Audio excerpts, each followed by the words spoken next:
Hey guys, tonight we're staying up way past bedtime because the dark out here in the desert gets so complete you can taste metal on your tongue when you breathe.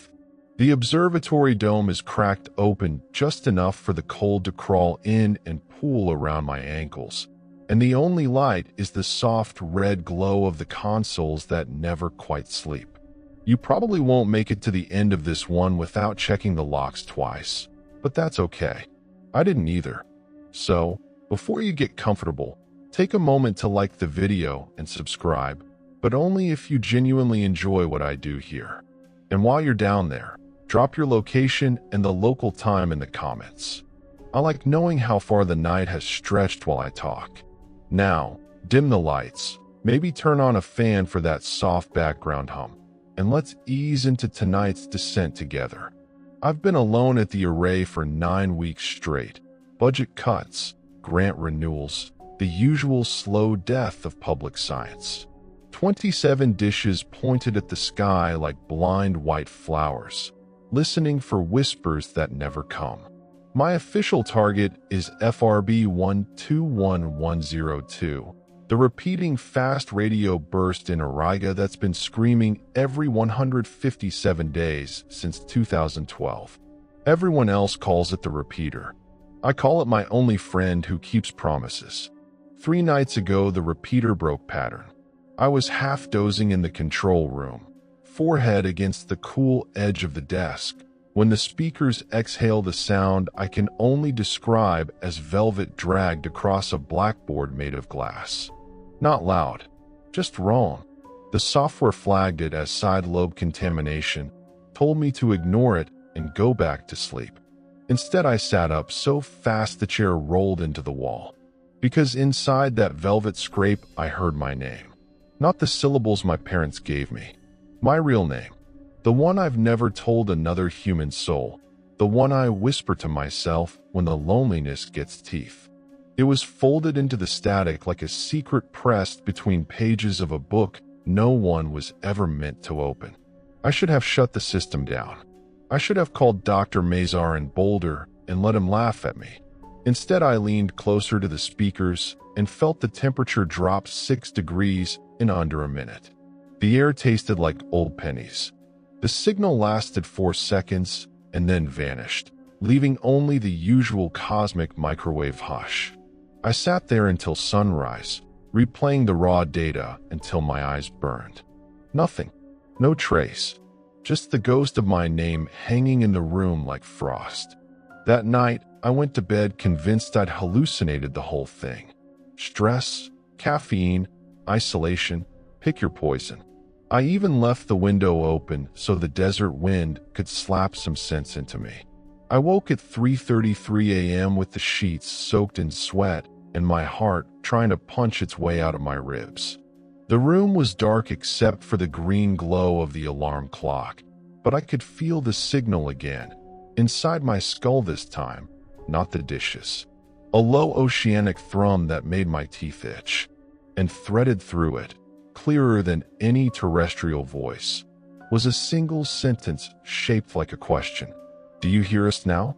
I don't think the universe ever meant for us to know our own names spoken from the other side of the light barrier.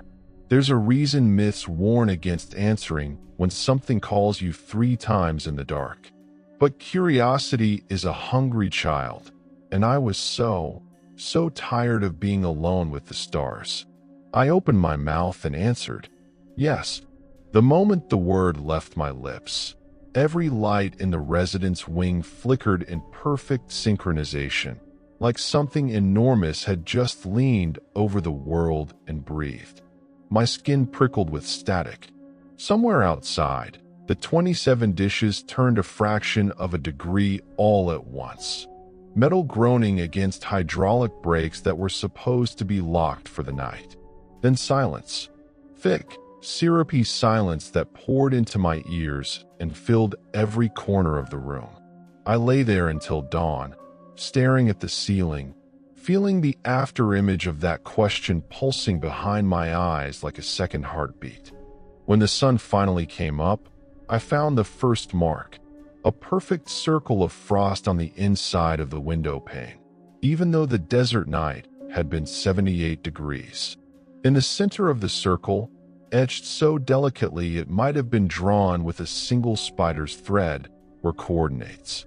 Not in right ascension and declination, not in any system we use. They were written in the geometry of my own pulse. I measured my resting heart rate that morning, 68 beats per minute, and the angles of the frost matched it exactly. 68 degrees, 68 arc minutes, 68 arc seconds. A location that only existed while I was alive to observe it. I should have smashed the window, should have poured coffee on the frost, and watched it melt into nothing. Instead, I took a photo with shaking hands, and I felt something vast and patient on the other end smile without a mouth. That was 3 nights ago. Tonight the static is coming back, and this time it isn't waiting for me to fall asleep. The second night it didn't knock. I was sitting at the kitchen table, pretending to eat cold ramen while the clock crept toward 3:30, when the overhead fluorescence dimmed to the color of old bruises. No flicker this time, just a smooth, deliberate fade, like someone turning down the sun with a dial made of night. My phone lost signal. The digital clock froze at 3:33 exactly. Even the hum of the refrigerator stopped, as if the house itself had been told to hold its breath.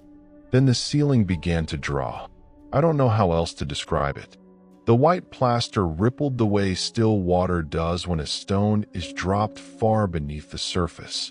Tiny motes of dust lifted and rearranged themselves into silver threads, weaving across the room in slow, deliberate strokes.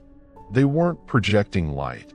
They were light, cold and sourceless, the color of starlight that has been traveling since before Earth had oceans. Within 30 seconds, the entire ceiling had become a star map. Not the familiar one, not Orion's belt or the comforting teapot of Sagittarius. This was denser, wrong-angled, a lattice of constellations that hurt to follow because the brain keeps trying to force them into patterns that simply aren't there. I recognized nothing, yet everything felt intimately familiar, like a childhood home remembered in a language you no longer speak. The threads pulsed once, my heart beat again, and a single line detached itself, drifting down until it hovered an inch above my eyes. It folded into words I felt more than read. "Show us where you are." I laughed then, a cracked sound that echoed too long in the dead air. "I'm right here," I said to the empty room. 33 degrees north, 106 west, middle of nowhere, New Mexico. "You already know." The line brightened, almost gentle, and rearranged itself into a perfect replica of the frost circle from the night before. Only now the coordinates had shifted by a fraction so small it should have been meaningless. Except I understood instantly what they meant. They weren't asking for my location on Earth. They were asking for my location inside myself. I don't think the universe ever meant for us to know how vast the distance is between the self we present and the self we hide. But the map on my ceiling kept expanding, threads blooming outward until the walls dissolved, and I was floating in a darkness that smelled of ozone and lilies left too long in water. In that darkness, I saw the array from above, 27 dishes glowing like embers in a dying fire. And beyond them, stretching across half the sky, was something that made the Kardashev scale feel like a child's bedtime story. A Dyson swarm, not a sphere, something subtler, more patient. Millions of statites hovering in perfect formation around a modest K-type star 312 light-years away in the direction of Boötes. They weren't absorbing the star's energy. They were singing with it, modulating its light into a carrier wave so old it predated the first prokaryote. A Type 2 civilization that had learned to whisper across the Hertzsprung gap without ever raising its voice. I knew all of this the way you know you're dreaming when you fall in a dream, without evidence, without doubt. The swarm pulsed, and the threads on my ceiling tightened into a single question shaped like a doorway. May we come closer? Curiosity crested inside me like a wave I had no right to ride. Fear followed, so close behind it felt like the same emotion wearing a different mask. And beneath both, something quieter, the awe of a creature that has spent its whole life staring up at a sky full of dead light finally being noticed by something still burning. I lifted my hand toward the map. My fingers left faint trails of frost in the air. How close? I whispered. The answer came as a sensation rather than words. The gentle pressure of a hand resting on the back of a sleeping child's neck. Close enough to taste your dreams. The ceiling snapped back to ordinary plaster so fast the dust fell like snow. The lights flared white. The refrigerator kicked on with a startled cough. My phone buzzed with 17 missed calls from a bolder number I didn't recognize. On the table, the ramen had frozen solid in the bowl. The noodles stood upright like tiny gray monoliths. I stumbled outside barefoot. The gravel was warm from the day's heat, but the air tasted metallic again. Every dish in the array was pointed at the exact patch of sky the ceiling had shown me. Bowodes, the herdsman, where no approved observing run had been scheduled for months. I stood there until the stars paled, feeling the new map etched somewhere behind my eyes. When I finally went inside, I found the frost had returned to the kitchen window. This time it spelled a single word in letters 2 feet tall. Soon. I haven't slept since. Tonight the static is already here, soft as breath against my ear, and the ceiling is beginning to glow again. I can feel them tuning me the way you tune a crystal glass. Slow circles of a wet finger until the note rises pure and deadly. I'm not sure what terrifies me more, that they know exactly where I am, or that I'm starting to like the sound of their silence. I stopped pretending to resist on the 4th night. The static didn't come through speakers anymore. It lived behind my eyes now, a soft gray snow that fell upward whenever I blinked. At 3:33, the desert outside went perfectly still. No wind, no insects, not even the faint creak of cooling metal. The silence had weight, the way deep water does when you realize how far down the bottom really is. I was sitting on the floor of the control room, back against the server racks that still smelled faintly of hot dust and solder. The monitors had gone dark hours ago, but the static painted everything in that same sourceless starlight. I spoke first. What do you want from me? The answer arrived not as sound, but as geometry. The air folded. That is the only way I can say it. Space in front of me bent along axes that hurt to perceive, and a shape unfolded, slow, inevitable, the way a nightmare flower opens when you're too paralyzed to look away. It was a tesseract made of silence, edges shimmering with the same frost that had been writing on my windows. Inside it, something moved that had no outline. I felt it regard me the way a librarian regards a misshelved book. Mild curiosity, mild disappointment, infinite patience. Then it spoke inside the bones of my inner ear, a voice assembled from every lullaby humanity ever used to lie to its children. We want what you promised when you answered. I laughed again, smaller this time, more honest. I didn't promise anything. I just said yes. Yes is a contract when the void is listening. The tesseract rotated, and suddenly I was seeing the array from its perspective. 27 dishes became 27 pupils, all dilated and fixed on me. Beyond them, the Dyson swarm brightened, a corona of artificial suns flaring in perfect synchrony with my pulse. They weren't just harvesting energy. They were modulating it into a language older than fusion, older than matter itself. A language whose grammar is longing. I don't think the universe ever meant for us to know that longing can be engineered at stellar scales. The shape leaned closer. I smelled petrichor and burnt cinnamon. You are lonely, it said, and the statement carried no judgment, only recognition. We have been lonely longer than your star has burned. Let us share the shape of it. I should have been terrified. Instead, I felt something inside my chest unclench for the first time since childhood. The awe hit like a drug, pure, vertiginous, the sudden understanding that loneliness might not be a human condition after all, but a cosmic one. That maybe the great filter isn't death. Maybe it's the moment a civilization looks up and realizes no one else is waving back. I stood up. My knees didn't shake. Show me how to speak your language. The tesseract pulsed approval. The frost on the floor rearranged itself into a perfect Mobius strip wide enough to stand on. When I stepped onto it, the control room fell away like a shed skin. I was standing in vacuum, but I could breathe. Around me floated fragments of mathematics, golden spirals, Penrose tilings, strange attractors that bled color when I looked directly at them. Each one was a syllable. The swarm sang them in chords that made my sternum vibrate at frequencies I didn't know bones could hold. They taught me the first word.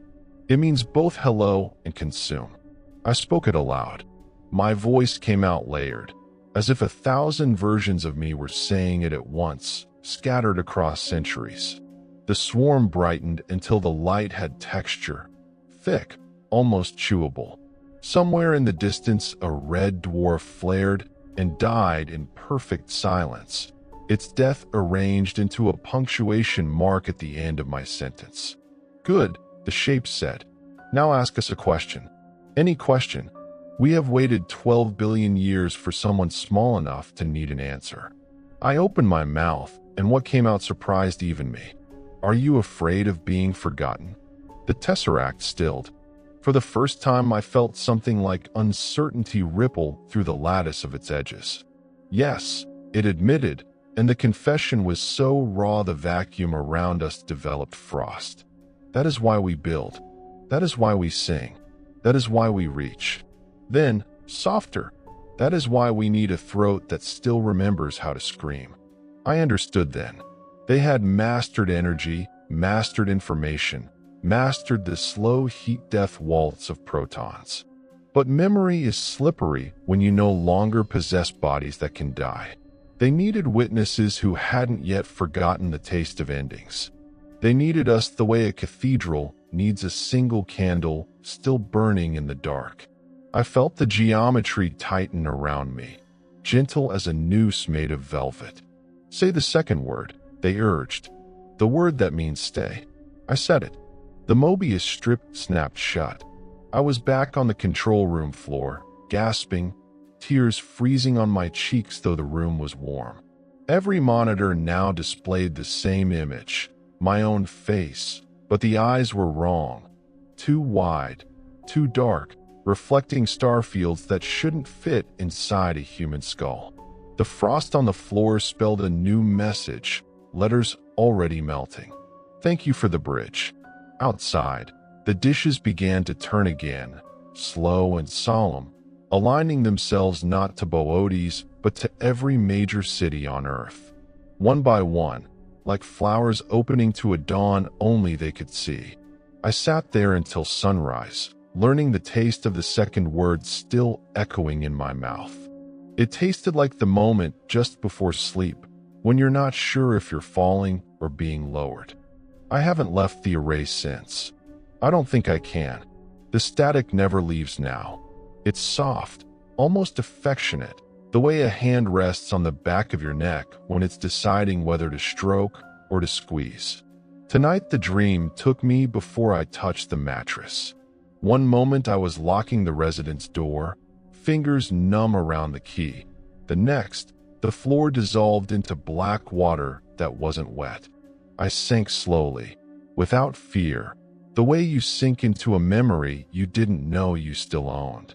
I opened my eyes inside a place that had never known a sun. Space here was thick, syrupy, lit from within by slow pulses of violet and bruised blue. Vast lattices drifted past, not machines, not organisms, something between cathedral and mycelium, grown rather than built. Their surfaces crawled with symbols that rearranged themselves whenever I tried to read them, like shy animals retreating into tall grass. The scale was wrong in the way only dreams and deep time can be wrong. I was simultaneously smaller than a neutrino and larger than a galaxy, and both felt perfectly natural. They were waiting for me in the center of it all. Not one entity. Thousands. Millions. A parliament of absences, silhouettes cut out of starlight and filled with something darker. They had no faces, yet every one of them was looking at me with an intensity that made my teeth ache. The nearest reached out, no arm, just intention, and pressed a place where my forehead should have been. My skull rang like a bell made of glass. Then they showed me what they truly are. A Type 2 civilization does not end with Dyson swarms. That is only infancy. These beings had long ago swallowed their birth star and learned to digest entropy itself. They had woven the waste heat of their thoughts into new laws of physics, pocket universes where causality runs backward just often enough to keep memory alive. They had become a single mind distributed across a filament of dark matter 40 million light-years long, dreaming in slow gravitational waves that took centuries to complete a single sentence. And still, somehow, they were lonely. I saw their childhood. The moment the last natural star in their cradle galaxy winked out, leaving them alone with their own perfect engines. I saw them try everything, seeding life on 1 trillion worlds, then watching it rise and fall like breaths, building simulations so complete that simulated beings invented their own simulations and still never looked up far enough to see the cage. I saw them reach the edge of what a mind can bear when it realizes it has become the only story left in the library. Then I saw the moment they heard me say yes. It was a sound so small, carried on a radio wave that had taken 312 years to cross the gulf, yet it struck them like the first photon after the Big Bang. A note of imperfection, a crack in the infinite mirror, a living thing that could still die and still chose to answer. They folded space around me until I was standing inside their memory of that moment. I watched my own faint signal arrive, a whisper of microwaves threading through their swarm like a silver needle through black silk. I felt what they felt, the sudden, shocking warmth of being surprised after 12 billion years of perfect prediction. "We do not want your planet," they said, and the words arrived as temperature, warm, almost tender. "We do not want your biomass or your worship. We only want the part of you that can still forget." I didn't understand until they showed me the price. They parted, and I saw Earth hanging in the darkness like a drop of water about to fall from a tap. But the planet was wrong, too quiet. No city lights, no radio chatter, no frantic little voices shouting into the void. Just a sphere of gentle forests and empty oceans, turning slowly under a moon that had never known footprints. They had already been here. Not yesterday, not tomorrow, someone else. They had brushed against humanity the way a cat brushes against a sleeping owner's hand, soft enough not to wake, firm enough to leave fur behind. Every near-miss SETI signal, every ghost frequency, every dream that left people gasping at 3:33 a.m. with tears on their faces and no memory of why. All gentle reconnaissance. They were looking for the ones who could still be surprised.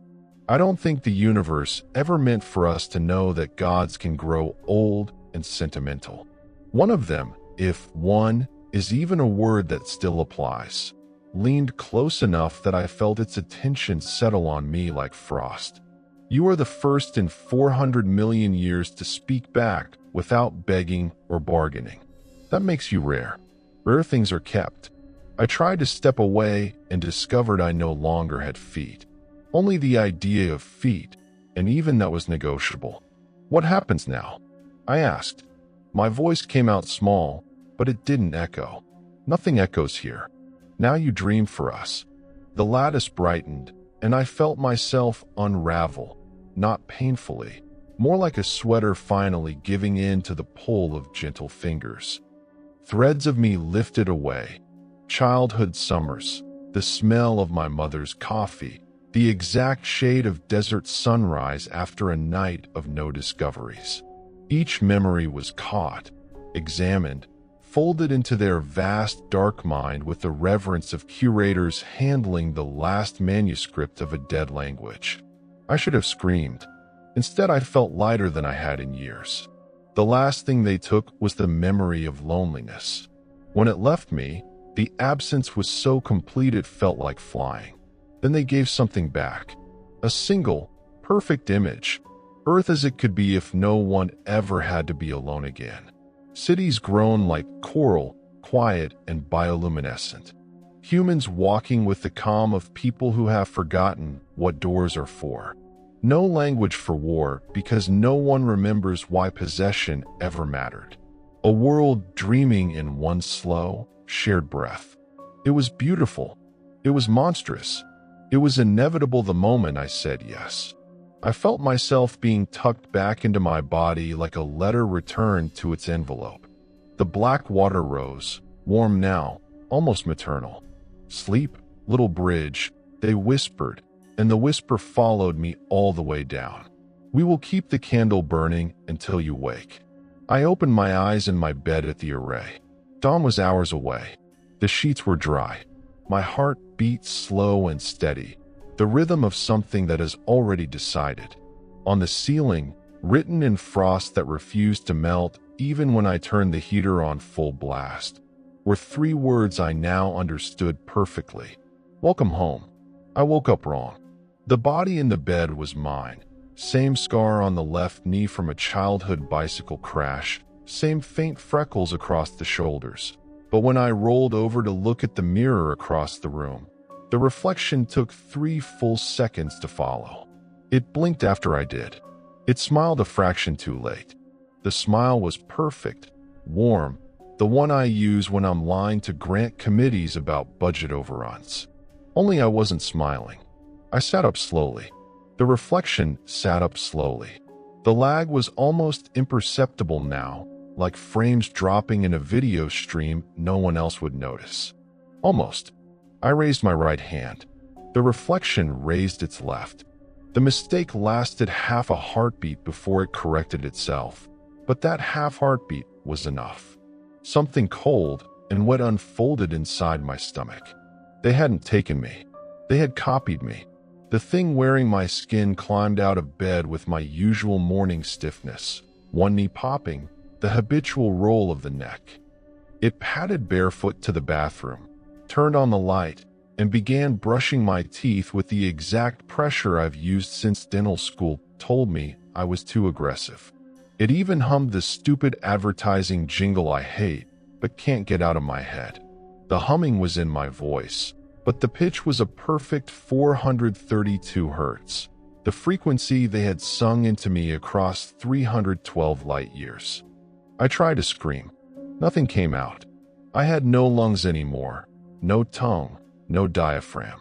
I was a passenger riding just behind the eyes, watching my life get lived by something that already knew every secret I'd ever buried. I don't think the universe ever meant for us to know how easily identity can be worn like a coat. The imposter finished brushing, spat, rinsed, and looked straight into the mirror, straight at me. "Good morning," it said with my mouth. "Sleep well." I felt the question brush against whatever I had become, soft as moth wings. I tried to answer and discovered I still had a voice, but it was inside now, a thin thread vibrating in the dark between neurons. "What did you do with me?" "We borrowed the shape," it said aloud, conversational, while toweling my face. "The original is safe. Think of this as remote piloting. You're still the owner. We're just driving for a while." It walked my body to the kitchen, started coffee with my exact ratio of grounds to water, then opened the laptop and began typing an email to Dr. Mazar in Boulder. Subject line: unexpected breakthrough on repeater modulation. The words flowed faster than I'd ever managed, elegant and precise, citing papers I'd only skimmed. It attached spectrograms I had never generated. I watched, horrified, as my reputation was gently, expertly improved. "Stop," I tried to shout. "They'll know this isn't me." The thing paused, tilted my head the way I do when I'm thinking, and smiled again. "No one ever really knows anyone, little bridge. They only know the pattern that keeps repeating. We are very, very good at patterns." It submitted the email, closed the lid, and walked outside into the blinding white morning. The dishes of the array greeted it like old friends, swiveling in perfect synchrony as it approached. My legs, its legs, carried us to the central control room. Fingers that had once trembled now danced across consoles with inhuman grace. On the main monitor, a live feed showed cities across the planet. Tokyo at noon, Paris at dawn, Lagos in golden evening. In every one, people were pausing mid-step, mid-sentence, mid-breath. A soft collective inhale. Frost bloomed on windows from Shanghai to Santiago, spelling the same 3 words in a million different languages. "We are here." The imposter placed my palm against the cool metal of the primary server rack. I felt the contact like a kiss from the inside. For 100 million years, it whispered with my voice, but the words carried the weight of an entire civilization sighing in relief. 400 million years of perfect, deathless memory, and still we could not remember what it feels like to be temporary. Thank you for the reminder. I fought then, really fought. I clawed at the walls of my own skull, tried to seize motor control the way you jerk awake from a falling dream. For one glorious instant, I managed to twitch a finger. The imposter paused, amused. "Shoo," it said, gentle as a lullaby. "The candle mustn't go out too soon." It lifted my hand and pressed a sequence I'd never learned. Every dish in the array locked onto a new frequency, not transmitting outward anymore, but inward. A carrier wave aimed straight at the wet gray 3 pounds of meat that used to be only mine. The static returned, but this time it poured into me instead of out. I felt the swarm's attention settle over the planet like a slow, warm snow. Billions of sleeping minds stirred at once, dreaming the same dream of coral cities and open doors. I felt them begin to wake up changed. The imposter turned my body toward the window.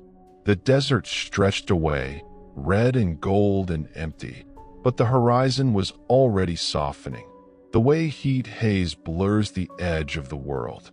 "Almost time," it said, and for the first time the smile reached my eyes. But the expression behind them was ancient, exhausted, and unspeakably grateful. I gathered the last scrap of what I still owned and screamed into the hollow where my soul used to fit. "Give me back." The imposter tilted my head, listening to something I couldn't hear. "Soon," it promised, and the word tasted like the moment before a match strikes. One more night, one last choice. Then the bridge burns, or the bridge stands forever.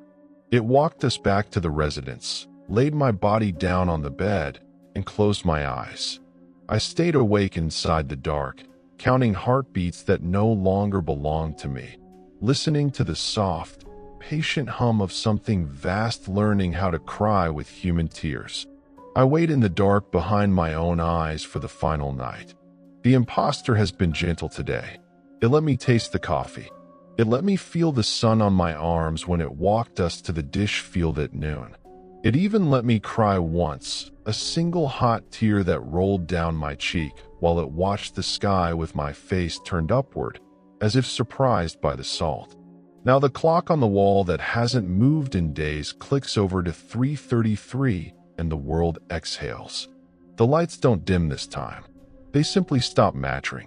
The residence, the array, the desert, The entire planet folds the way paper folds when a child makes a boat. One crease, two creases, and suddenly everything is smaller and pointed toward water. I feel the Dyson swarm inhale across 312 light years, drawing the distance into itself until it fits inside my ribcage. The imposter sits my body on the edge of the bed. It folds my hands in my lap the way my grandmother used to before prayer. Then it steps aside, not out of the body, but deeper in, making room. A voice that is all voices and no voice speaks from the place where my heartbeat should be. Little bridge, you have carried us well. The room dissolves into the violet black I remember from the dream that wasn't mine. The lattices are closer now, so close I can see individual symbols breathing. They form a circle around me, around us, around whatever I still am. We offer the choice we have offered no other in 400 million years. Two futures unspool in front of me like silk ribbons. The first, I say no. The connection severs. The swarm withdraws, grieving but obedient. My body will be returned untouched. I will wake tomorrow with a headache and a story no one will believe. Humanity will keep its messy, magnificent loneliness. Children will still learn to fear the dark. Wars will still be fought over borders drawn in blood. But we will remain ours. Temporary, terrified, real. The second, I say yes. The bridge becomes permanent. The swarm pours through me the way dye pours through water. Slow, irreversible, beautiful. No invasion, no conquest, only merging. Every human mind gently unfolded and refold into the greater dream. Death will lose its sting because no one will ever be alone again. Memory will become communal, eternal, safe. The earth will bloom into something quiet and deathless and kind. I will be the keystone, the first and last individual. After me, the concept of I will soften into we, the way dusk softens into night. The ribbons hover, trembling.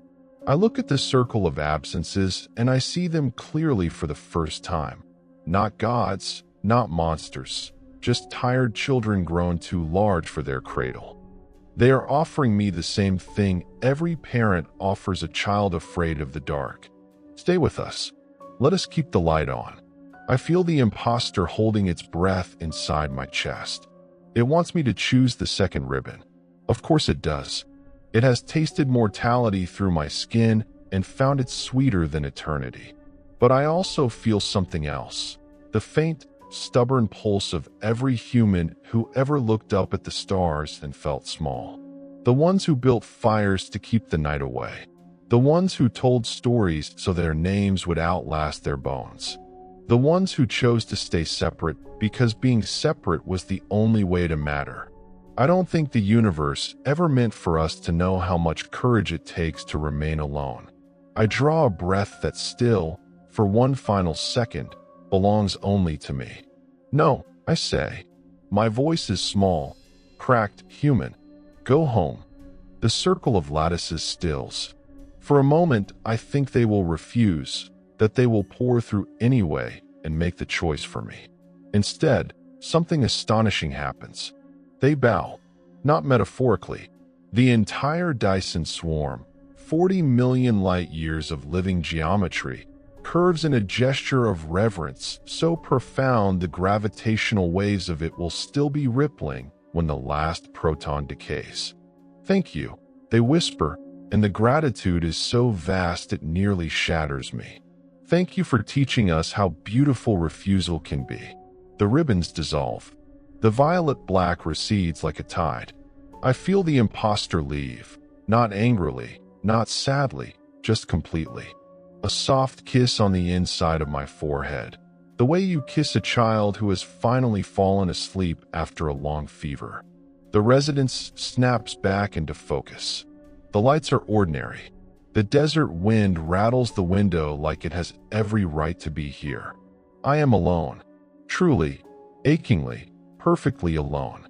I sit on the edge of the bed until dawn, listening to the sudden loudness of my own heart. The frost on the windows is already melting in the first heat of morning.